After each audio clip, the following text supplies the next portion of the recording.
Zero tolerance नीति के तहत गुरुग्राम पुलिस ने भूमाफियाओं और शातिर अपराधियों के खिलाफ एक सटीक एवं सशक्त अभियान चलाते हुए शहर में अवैध कब्जों, अवैध निर्माणों के संगठित नेटवर्क पर करारा प्रहार किया है।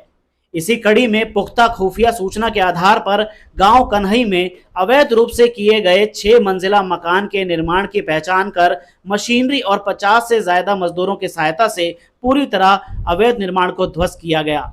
इस कार्रवाई में अपराधी सतपाल उर्फ कालू उर्फ चोटी को चिन्हित किया गया है। उपरोक्त आरोपी अवैध शराब बेचने, अवैध मादक पदार्थ बेचने तथा विभिन्न गंभीर आपराधिक गतिविधियों में संलिप्त रहा है तथा उपरोक्त आरोपी के विरुद्ध 7 अभियोग अंकित हैं। आरोपी थाना सेक्टर 40 गुरुग्राम का हिस्ट्री शीटर है तथा एनडीपीएस के मामले में आरोपी को सजा हो चुकी है। जांच में यह भी सामने आया कि उपरोक्त अपराधी द्वारा अवैध रूप से लगभग 124 वर्ग गज जमीन पर अवैध रूप से 7 मंजिला मकान में 35 कमरे बनाए हुए थे तथा पीजी का संचालन किया जा रहा था। यह कार्रवाई गुरुग्राम पुलिस की anti narcotics cell Sikandarpur Gurugram द्वारा जिला प्रशासन के समन्वय से की गई। पुलिस की कड़ी निगरानी में अवैध संरचनाओं को हटाया जा रहा है। अभियान के दौरान कानून व्यवस्था बनी रहे, इसके लिए भारी संख्या में पुलिस बल मौजूद रहा। गुरुग्राम पुलिस सार्वजनिक भूमि की सुरक्षा, कानून व्यवस्था बनाए रखने और नागरिकों को शोषण से बचाने के लिए पूर्णतः प्रतिबद्ध है। पुलिस ने यह स्पष्ट किया है कि ऐसे खुफिया आधारित सख्त अभियान भविष्य में और अधिक तीव्रता के साथ जारी रहेंगे ताकि गुरुग्राम को अपराध मुक्त एवं सुरक्षित बनाया जा सके।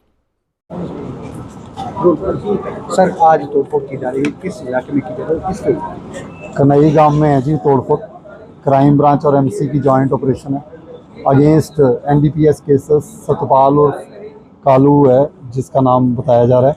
5 एफआईआर दर्ज हैं एनडीपीएस केसेस में, एक में उसको सज़ा भी हो रखी है। उसके इलीगल कंस्ट्रक्शन के ऊपर आज कार्रवाई हो रही है। जेसीबी आने का समय अंदर जगह नहीं थी तो आज लेबर मंगवाई गई है एमसी की तरफ से, रिलेटिव मशीनें मंगाई गई हैं, 50 लेबर लगाई गई है और मुझे उम्मीद है कि ये लेबर अभी लगी रहेगी। कितने मंजिला इमारत सर और कितने? 7 मंजिल इमारत है, 25 से 30 कमरे हैं। एक 5-7 बंदे ये खुद फैमिली मेम्बर रह रहे हैं, 20 कमरे किराए पर हैं। एक बच्चा जो है स्टडी कर रहा है जो वो 7,000 रुपया दे रहा है, 500 रुपया बिजली का दे रहा है, तो लाखों रुपया आ ही रहा है और कई सालों से आ रहा है। आज जब सरकार थोड़ा टाइट हो गई है, ऑनरेबल चीफ मिनिस्टर साहब के सख्त निर्देश हैं कि सारे महकमे मिलकर काम करें। ये सारे महकमे इसीलिए मिले हैं। आज अभी लाइट बंद कर दी गई, हमने एक्सियन बिजली विभाग को बुला लिया, उन्होंने जेई भेज दिया, लाइट जुड़ गई।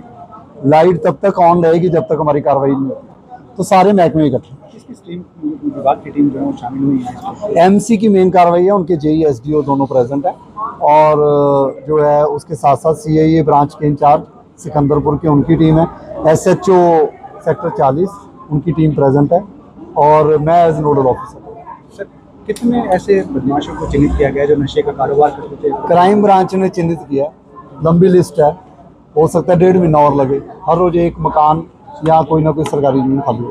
आप भी ड्यूटी मजिस्ट्रेट के तौर पर यहाँ पर पहले भी कई दर्जनों तोड़फोड़ में रहे हैं जिनमें बदमाशों के ऊपर जीरो टॉलरेंस के तहत कार्रवाई की है। देखिए, किसी ना किसी को लीड लेनी पड़ेगी। अगर ये लीड मेरे को दी गई है, सरकारी ज़मीन, मेरा रोल ही as nodal officer focus on सरकारी ज़मीनें और ये जो क्राइम ब्रांच की हैं इन पर मैं साथ ज्वाइन करके कर रहा हूँ। उम्मीद है कि जी और भी सरकारी ज़मीनें जल्द से जल्द खाली करवाएंगे और बिना समझाए नहीं करेंगे, समझाएंगे 2-4 बार, उसके बाद स्ट्रॉन्ग कर रहे हैं जो है जीरो टॉलरेंस के तहत। ये सतपाल नाम का है जो यहाँ कन्हई गांव का रहने वाला, हमारा बीसी भी है और इस पे 6 से 7 मुकदमे दर्ज हैं और अमूमन एनडीपीएस के मुकदमे दर्ज हैं जिनकी हम पिटन की कार्रवाई करवाई थी और जिसके अंदर इसकी वेरीफाई करवाया तो ये सब संपत्ति है, ये उसी से एकत्रित की हुई है और उससे बिल्डिंग जो बनाई है उसका हम डोमिनेशन कर रहे हैं आज। तो विद हम ड्यूटी मजिस्ट्रेट है, एमसीजी का स्टाफ है, कुछ हमारे कर्मचारी, हमारे 100 से 150 कर्मचारी हैं और सभी तोड़-फोड़ का दस्ता यहाँ तैयार है, तो प्रॉपर वो चल रही है। 40 थाने के अलावा अलग अलग थाने के चौक थाने पर भारी मुकदमे।